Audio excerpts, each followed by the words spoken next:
Hello po guys, for today's video, magluto ang pobreng nanay ng escabeche na isda. Pero super laki siya, kaya hinati ko na lang guys. Kaya yan, pinirito ko na yan siya guys. Ito yung sangkap niya guys. Unang ilunod ko bawang, tapos yung luya, tapos yung sibuyas, tapos kamatis, at panglas yung carrots guys. At syempre hindi mawawala yung mga sangkap niya. May suka tayo, tuyo, at saka black pepper, at saka asukal, at saka paprika, sili yan guys, powder, at saka curry powder guys. So tara guys, samahan nyo ako.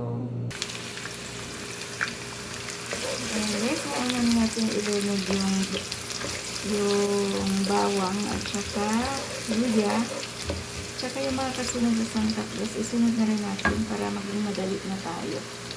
Nagmamadali guys.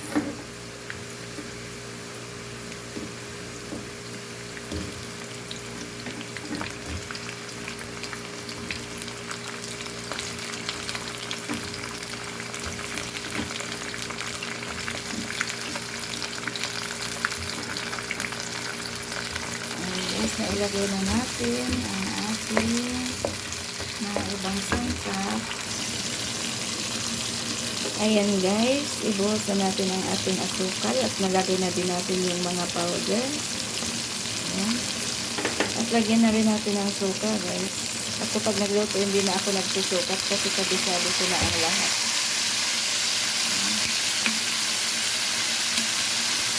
Kasi guys, pagka ikaw ang tagaluto, hindi mo na kailangan ng sukat kasi sa tingin mo pa lang, alam mo na kung anong magiging lasa ng niluluto mo.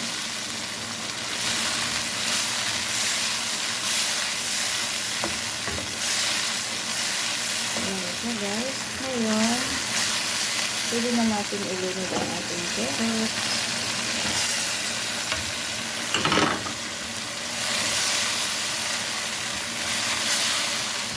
Siyempre, hindi nawala ang tomato sauce.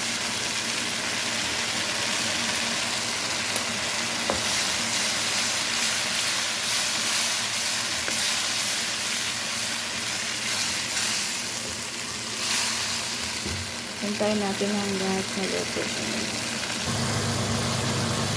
Ayan na guys, luto na siya. Kuhanin na natin at isalin natin sa tray para mailagay sa oven.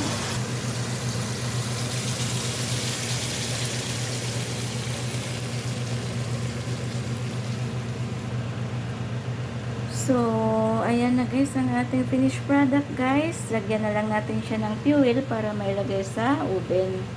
Para maluto siya guys. Ayan na po guys. Thank you for watching. Bye-bye.